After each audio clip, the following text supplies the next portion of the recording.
by'ukuri nk'uko twari twijeje abakunzi bacu n'abadukurikirana mu makuru twabagejejeho ejo, ndakubwiza ukuri yuko nari nako byanagenze rwose.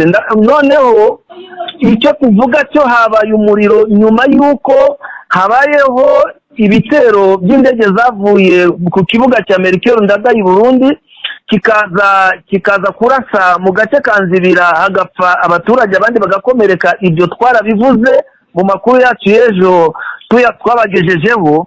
Ndakubwiza ukuri ko M23 n'amadubu byabaye nkaho ari ukujya gukoza agati mu ntozi. Ndakubwira ukuri yuko byabaye ngombwa kubera uburakare bwinshi bajijishije bakora deployment kuri muri Mwenga basa nk'abayigota, naho bafite targeti yo kugaba ibitero hariya hano tuvuga hano muri Nzovu. Iyi Nzovu rero abatwumva bumve ntabwo ari agace, ni ikibuga cy'indege nk'uko twavuga ngo ikibuga cy'indege cya Nzibira. Aha rero iki kibuga ni ikibuga cy'indege cya Nzovu kiherereye mu gace kitwa Kingurube. Aha rero Kingurube aka gace kangaka gaturanye n'agace kitwa Mukombo na Muta. Aha rero tuvuga Mukombo na Muta, ahangaha muri na Kigurube haherereyemo icyo kibuga cy'indege tukubwira cya Nzovu. Aho niho directement hari umuhanda ukomeza ujya mu mujyi wa Shabunda. Ni ukuvuga ngo kugera mu mujyi wa Shabunda hasigaye agace gatoya. Mu minsi mike turaba twumva ngo na Shabunda yabaye tombuti. Byagenze gute rero bwana munyamakuru? Aho ngaho rero bishatse kuvuga gute rero? Ni ukuvuga ngo muri ako gace, muri icyo kibuga cy'indege aho ngaho Shabunda hari indege helikopiteri, indege za Sukhoi na helikopiteri na za drone zari ziri aho ngaho ku kibuga cy'Ishabunda. Aho rero Shabunda bari nyuma yuko Nzibira ifatwa, byabaye ngombwa ko FARDC na coalition yabo irimo abarundi Wazalendo n'abandi bacanshuro bafata ingamba zo kuvuga bati mureke dufate izi ndege tuzijyane muri iki kibuga cya Nzovu. Muri uko rero gufata uwo mugambi wo kujyana icyo kibuga, izo ndege ku kibuga cya Nzovu, kumbe M23 n'amadubu bari bamaze gukandagira ku makuru, kuko nibyo nababwiye ngo iperereza n'intwaro ya mbere ku rugamba. Rero bari bamaze gukandagira kuri ayo makuru bayafite.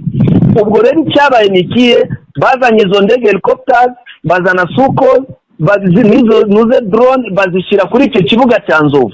Icyabaye rero nuko ingabo za M23 n'amadubu babaguye gitumo kuri icyo kibuga cy'indege, babakubita surprise, barabatatanya. Ubu turi kuvugana kuri icyo kibuga cy'indege hafatiwe indege zo mu bwoko bwa helicopters na Sukhoi ndetse na drone 3 zari ziri aho ngaho tayari ikibuga cya Nzovu Chombe. Ubu icyo bahise bakora kugira ngo babashe guprotectinga icyo kibuga nuko byabaye ngombwa yuko bahise barwana intambara y'amagasa kugira ngo bajye gufata kano gace hano. Bahise bahafata naho habaye tombe, hano Mukombo na Muta habaye tombe. Ubirumvikana yuko Nzibira ntikiri mu amakuru noneho agezweho ubu ngubu ni ikibuga cy'indege cya Nzovu giherereye mu gace ka Kigurube bwana munyamakuru. M23 mu bitero by'inkuba nyuma yuko igabwaho ibitero na zino ndege zaturwaga ku kibuga cy'indege cya Melchior Ndadaye, kandi bikanavugwa neza ko nacyo bwacyo kiri gushakirwa umuti.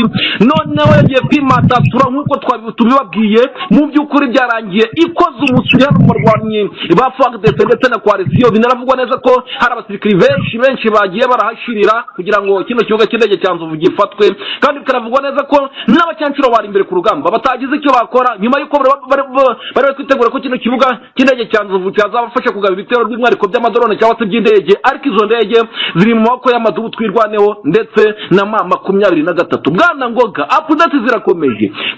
Tugiye kujya muri kano gace by'umwihariko biri kugaragara neza ko mu by'ukuri Wazalendo hano Wazalendo zakoze umusirira FARDC by'umwihariko ni hano muri Rudubero, n'ubundi M23 hano mu gace ka Ruhu Ruhunga nako biravugwa neza ko gaherereye by'umwihariko gaturanye na kano gace bita Bakara ndetse na Kitambiro. Byamaze kugaragara ko na M23 yagize Tombe. Bihagaze bite M23 ko yarakaye nyuma yuko rundi biri gukomeza kugenda bigaba ibitero? Ese tuno duce two twafashwe na M23 duhagaze dute?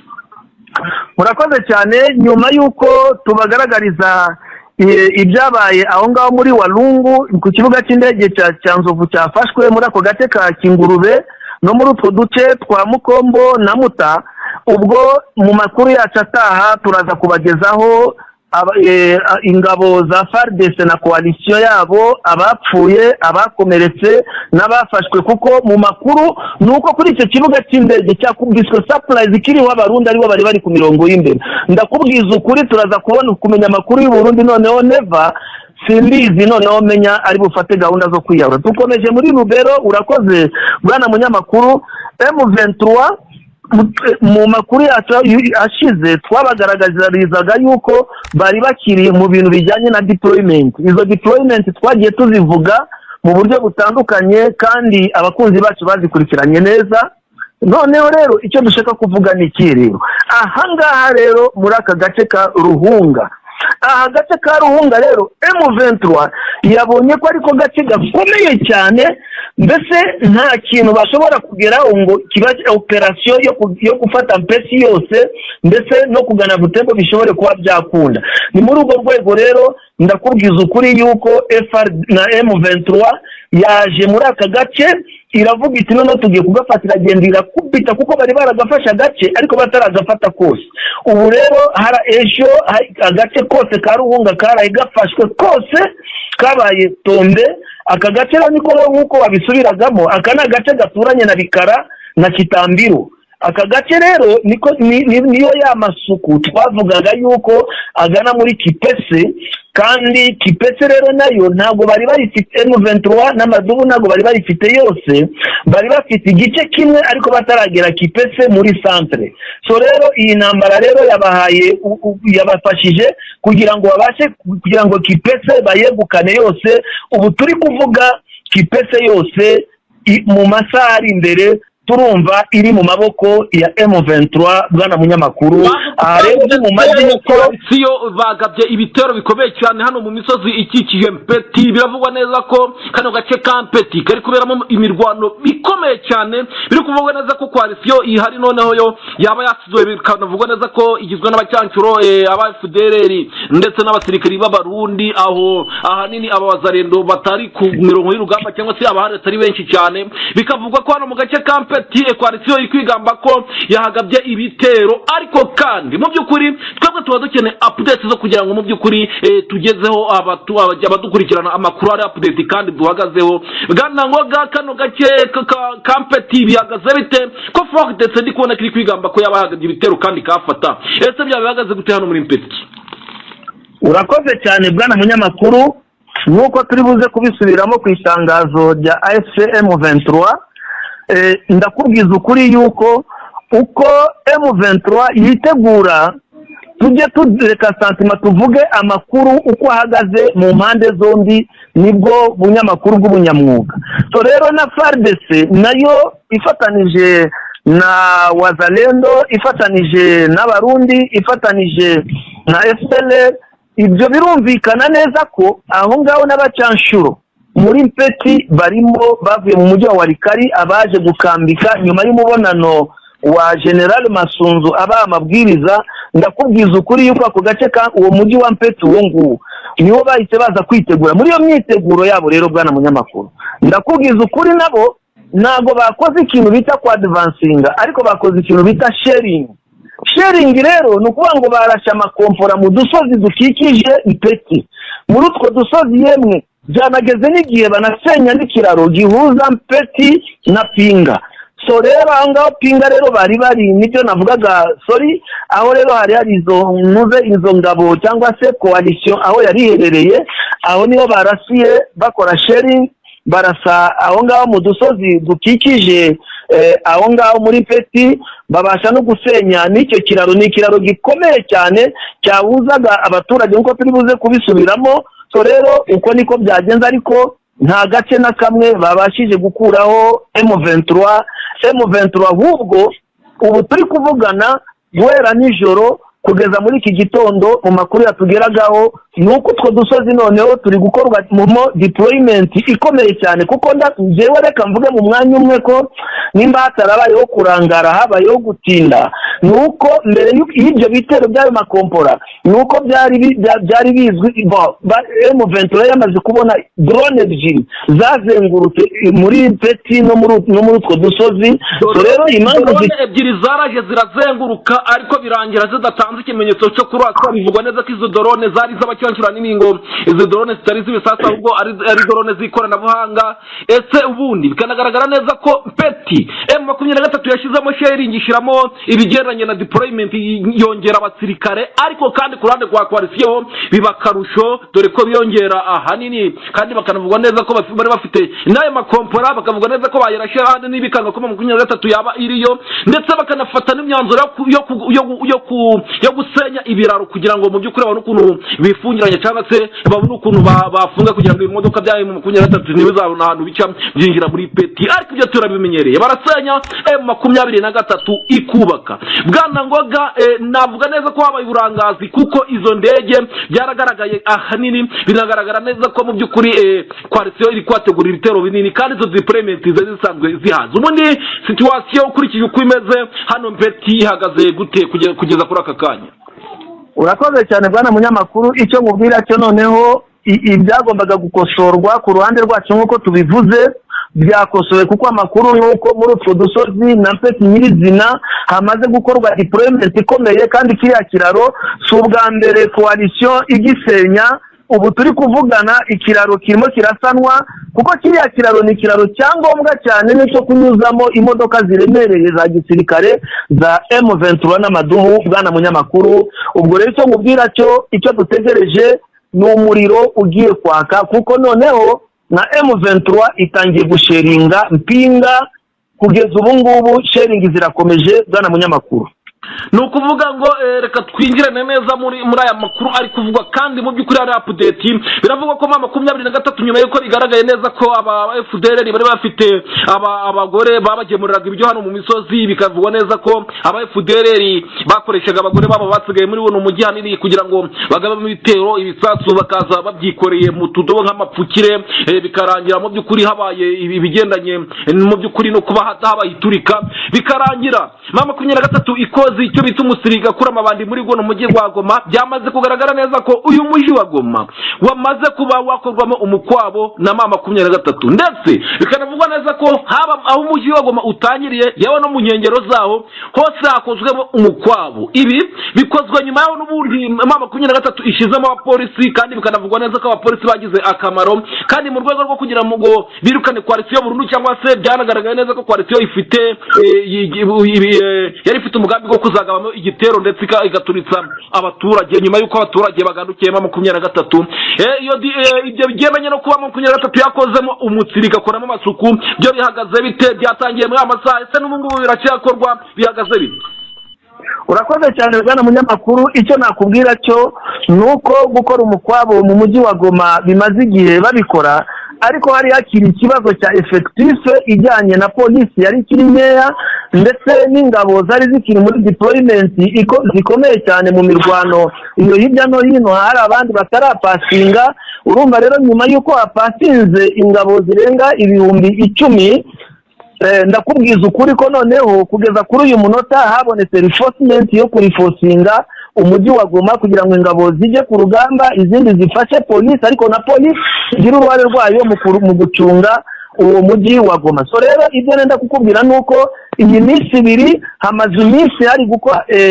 harimo gukorwa umusako cyangwa se bagenda bakora umukwabo iyo mukwabo rero ikaba yaratangiye muri quartier Mapendo irakomeza mu mujyi wose wa Goma icyo gikorwa ntabwo cyari cyasoza kiracyakomeza so rero muri uwo mukwabo rero nibyo nkubwira si mu mujyi wa Goma gusa no mu nkengero z'umujyi wa Goma habashijwe kugeza ejo hari hafashwe aba FRDC bari baragiye bambara bakuramo teni bicara mu baturage hanyuma nijoro bakajya guhungabanya umutekano. Hari hafashwe FARDC 31 ariko ubu tuvugana imboni yanjye iri mu mujyi wa Goma imaze kumbwira yuko hiyongereye abandi 9 bafashwe hariya kuri 3 lampe muri Katimbo.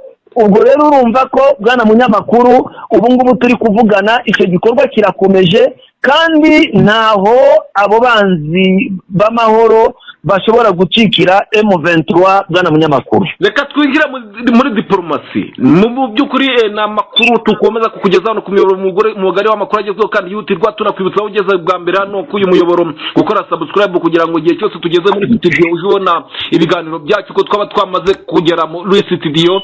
Bwana Ngoga, gahunda yo guhererekanya imfungwa hagati ya mama 23 ndetse na Repubulika ya Demokarasi ya Kongo bihagaze bite ko biri kugaragara neza ko koalisiyo cyangwa se navuga Kisekedi yemeye gutanga imfungwa za 23 ariko kandi ku gitutu cy'amahanga? Bihagaze bite iyi gahunda baba bashyize mu murongo ngendwa y'ukuntu izakorwa? Bihagaze bite kugendanye no guhererekanya imfungwa ko biri kugaragara neza ko aricyo kibazo cya mbere kwikubitiramo 23 yagaragaje Doha ikakigaragaza muri Leta Zunze Ubumwe za Amerika ikaba ikomeje kugenda ikigaragazaho binyuze mu matangazo y'abayobozi ba 23 ndetse bikaba bikomeza kugaragara neza ko icyo gitekerezo cyari gishyigikiwe n'amahanga mu guhererekanya imfungwa ndetse no kugerageza kugana ku mahoro arambye. Iyi gahunda imeze ite? Izi mfungwa ko ravuze neza ko zirenga 700 bikagaragara neza ko bamwe bishwe abandi bakagenda mu byukuri n'abandi bakagenda bivugwa neza ko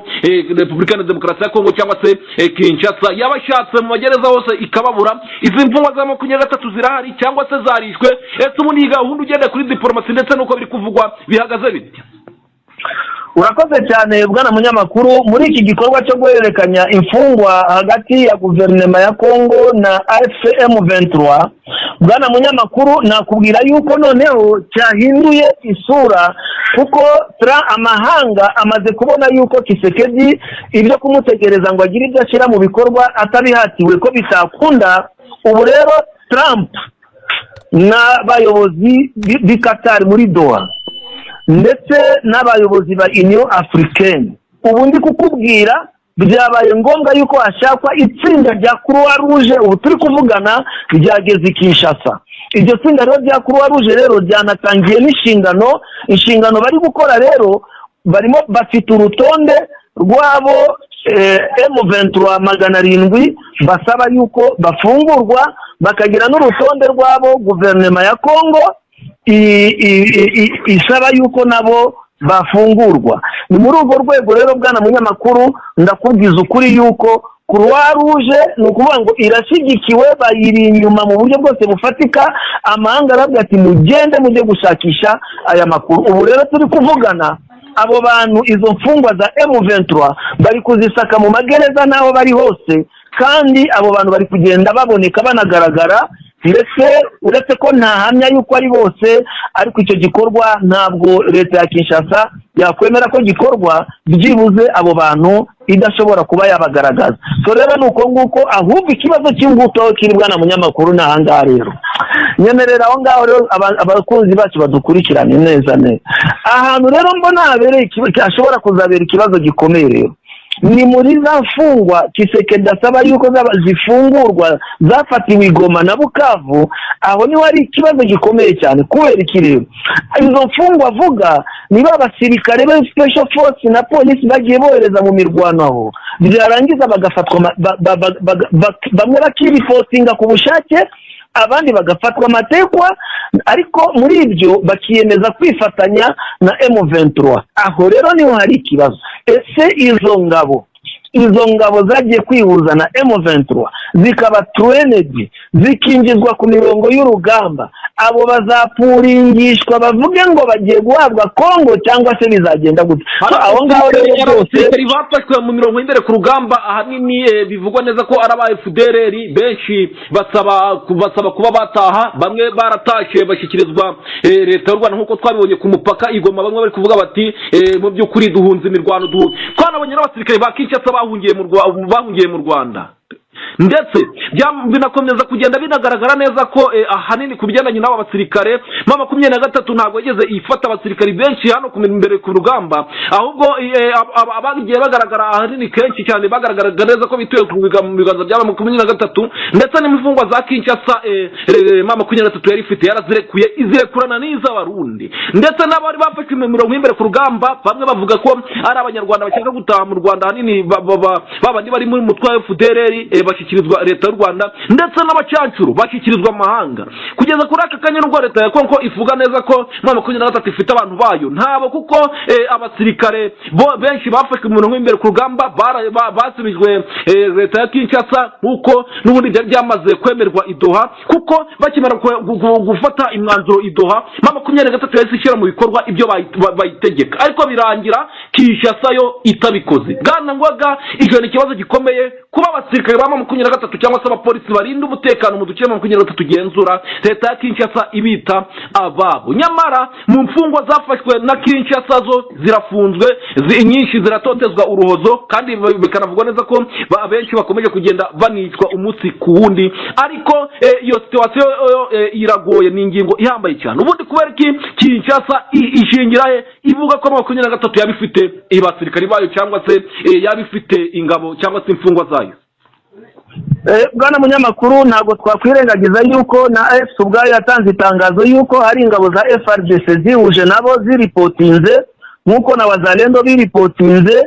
Muri rusange icyo kibazo reka tukirekere Croix Rouge nabo ku bushishozi bwabo bashingiye ku mategeko mpuzamahanga bazareba icyo bakora mu gukemura icyo kibazo. Mu ncamake niko nakubwira bwana munyamakuru. Tukiraho injira muri ritangazo ryamaze gusorwa kuri ku tariki ryasohowe ku tariki ya 28 ubwo mu byukuri ubwo Lawrence Kanyuka yagize icyo atangaza. Ese ritangazo ahanini rishingiye kuki ko biri kuvugwa neza ko iri tangazo ryasohotse ku tariki 28 mu byukuri ryamaze kugaragaza neza ko mu byukuri Lawrence Kanyuka hari ubutumwa yageneye imiryango mpuzamahanga, hari ubutumwa yageneye hari ubutumwa yageneye isi yose, hari ubutumwa yageneye abakurikirana cyangwa se abakomeje kugenda bakurikirana intambara yo kutaka bwa Kongo, hari ubutumwa yageneye abanyekongo, hari ubutumwa yageneye isi yose muri rusange. Ese ritangazo Bwana Ngoga ndakeka wari ufite imbere yawe rihagaze bite? Ese M23 yatangaje iki urinyuririyemo muri make muri rusange? Urakoze cyane bwana munyamakuru. Mbere yuko tugeraho ngaho reka tubanze dusozereze muri Walikale deployment nshasha, kuko abakunzi bacu baheruka deployment twabagejejeho ku munsi w'ejo. Ubu rero mu rwego rwo amasuku amaze gukorwa deployment zakozwe mu duce dutandukanye twa Walikale mu rwego rwo kujya gufata umujyi wa Pinga n'umujyi wa Kikweti ndetse bamanuka Walikale. So rero ahangaha nihuse cyane, hari uduce twabayemo deployment nshasha, reinforcement y'ibikoresho n'ingabo zikomeye special force y'intare za Sarambwe hano mu gace ka Mukinyi, mu gace ka Milombo, mu gace ka Kamuli, mu gace ka Mbukulu, mu gace ka Mahimba, mu gace ka Ngambi, mu gace ka Mukoha, mu gace ka Misinga. Utwo duce twose nta yindi rendezvous n'ukujya gufata Pinga na Lukweti bwana munyamakuru aho ngaho